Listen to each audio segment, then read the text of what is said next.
Muy buenas a todos y bienvenidos a este nuevo vídeo de Grand Theft Auto en el que vamos a hacer un último recorrido por los GTA clásicos. Este va a ser el vídeo de la nostalgia, ya que una vez recibamos la nueva GTA Trilogy, nuestra visión de estos juegos va a cambiar para siempre. Estos son los últimos días antes de que todo eso cambie y para ello nos adentraremos en cada uno de los tres grandes títulos originales, viendo qué los hizo especiales, cómo eran gráficamente para su época, cuáles fueron nuestros mejores recuerdos y en definitiva, por qué seguimos recordándolos con tanta pasión más de 15 años después.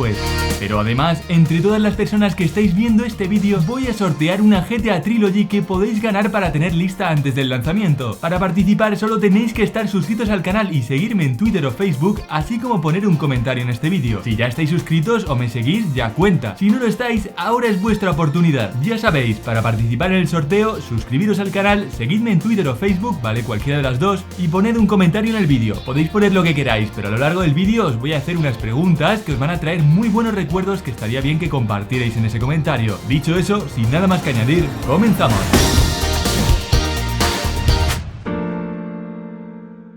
No hacía demasiado tiempo que la PlayStation 2 estaba disponible y Rockstar North y Leslie Benzies marcando la dirección nos entregaban Grand Theft Auto 3, el primer GTA del universo 3D, el primero en tercera persona, que marcaría el nuevo listón de medir para los juegos de mundo abierto para siempre. En total vendió unos 13 millones de copias, algo que hoy en día parece normalito, pero que en su día era un éxito absoluto. Y no era para menos, puesto que recorrer las calles de Liberty City, seguir la historia de Cloud y Catalina y sentir la libertad de poder hacer prácticamente lo que quisiéramos dentro de los cánones de la época era algo maravilloso. Las radios ya debutaron en juegos anteriores, pero aquí, creadas por Laszlo, nos llegaban aún más. Y por supuesto, no se nos puede olvidar hacer una mención especial al actor de voz de Cloud Speed. El juego tenía diferentes meteorologías que hacían mucho más real y dinámico el mundo, físicas en los vehículos que los hacía verdaderamente divertidos de conducir y unas mecánicas de disparos que no es lo que mejor ha envejecido, pero que en su día estaban muy bien.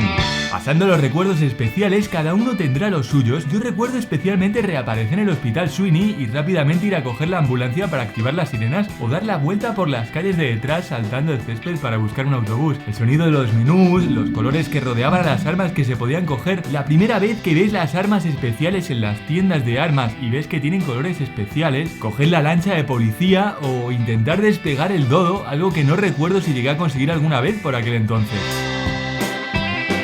Son muchísimos recuerdos. ¿Cómo cambiará la nueva edición definitiva? Desde luego todo mantendrá ese buen recuerdo, pero a la vez se verá algo distinto. Las mecánicas serán diferentes, como las de GTA V, algo muy positivo pero que a la vez modificará el reto del juego. Quizás se convierta en un juego demasiado fácil si no lo equilibran nuevamente, y es uno de los puntos más preocupantes de la decisión de Rockstar de cambiar las mecánicas de los tiroteos.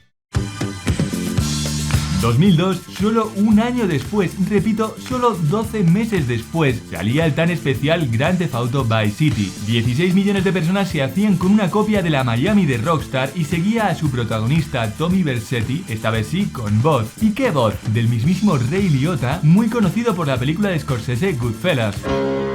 Se añadían nuevas mecánicas jugables como las motos o los helicópteros y se eliminaba el injugable dodo de GTA 3 para introducir el Skimmer, que era un dodo pero hecho hidroavión y con capacidad de volar bastante más real que en el título anterior. Muchos más interiores y una temática completamente renovada le dieron el éxito, incluso con un avance técnico mucho menor que otros juegos de la saga. Y es que Vice City enamoró a todo el que lo jugó en su día. Pasear por la mansión de Díaz antes de que sea nuestra, entrar al campo de golf de las formas más ingeniosas para intentar que no nos quitaran las armas al pasar, escuchar las increíbles canciones del Club Malibu y ver a la gente bailar. Recuerdo muy bien el primer día que lo jugué. Lo primero que hice fue buscar una moto, que era la novedad que había estado hablando con mis amigos durante semanas que quería probar. Sé que era algo menor, pero a mí por aquel entonces me llamó toda la atención. Están en mi memoria como si fuera ayer muchas misiones jugadas por primera vez, cuando le explota el brazo a Phil Cassidy y le tenemos que llevar al hospital con la ambulancia goteando sangre, cuando tenemos que ir a liarla contra todos los obreros en la misión Riot, o al llevar la dinamita para destruir el edificio en construcción usando el helicóptero radiocontrol. Cuando nos hacemos con el control de la mansión de Ricardo Díaz, ver a nuestra mafia pasear por sus alrededores.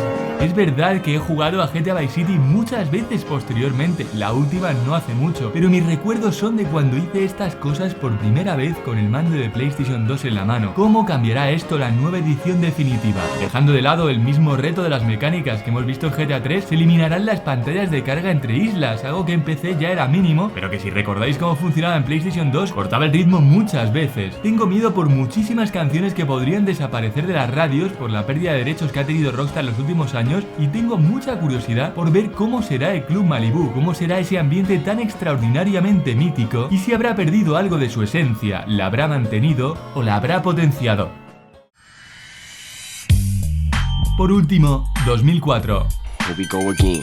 GTA San Andreas suponía un cambio muy importante con respecto a lo visto anteriormente, llevándolo mucho más allá e introduciendo numerosas actividades que hacían el mundo del juego más vivo que nunca. En total se vendieron unas 21 millones de copias, que por supuesto lo hicieron el juego más vendido de Rockstar hasta entonces. Técnicamente había un avance muy grande, un mapa considerablemente más grande que constaba no de varias islas, sino de varias ciudades directamente, entre ellas una red de pueblos y carreteras comarcales y autopistas que hacían la experiencia de ir de una ciudad a otra un auténtico viaje. Esta vez debutaban las bicicletas, las motos de policía, muchos más vehículos aéreos, la deseada habilidad de nadar que traía de golpe también la de bucear, nuevas formas de saltar, así como muchísimas actividades como el baloncesto, el billar o todo lo relacionado con los casinos, por decir algunas.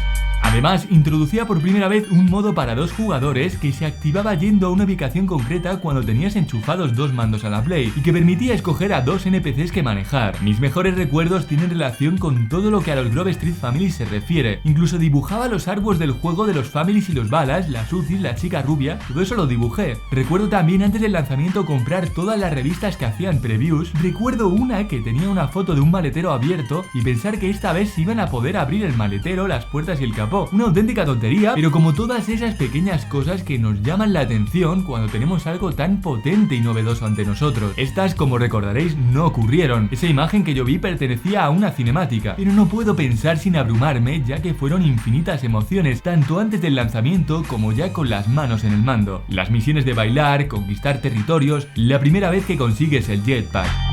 Cuando dejas todo atrás y te mudas a San Fierro con la ayuda de César Villalpando, pasarme las horas tratando de conseguir todos los niveles de la escuela de conducción, ¿cómo modificará esto la versión definitiva de GTA San Andreas?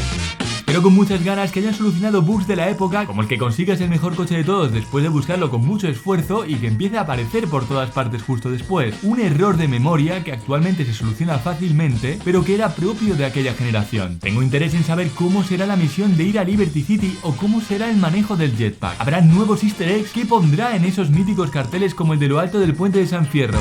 Por suerte, estamos a muy pocos días de volver, de regresar a aquella época. Aunque no sea igual, volveremos, sentiremos de nuevo cosas al menos parecidas a las que sentimos hace 20, 19 y 17 años respectivamente. Cambiará nuestra visión de los juegos, sí, pero eso no tiene por qué ser malo. A fin de cuentas, es más que probable que ese cambio sea a mejor. Pues bien, hasta aquí este vídeo en el que hemos hecho un recorrido por GTA 3, GTA Vice City y GTA San Andreas. Un paseo de la nostalgia por última vez antes de que nuestra imagen de estos juegos cambie. ¿Qué es lo más antiguo que recordáis de ellos? ¿Cuál es vuestro favorito de los 3? ¿Qué vais a hacer por primera vez cuando los probéis en su nueva edición definitiva? Dejadme un comentario contándomelo y para participar en el sorteo. Sin más, yo espero que os haya gustado y un saludo y hasta la próxima. Adiós.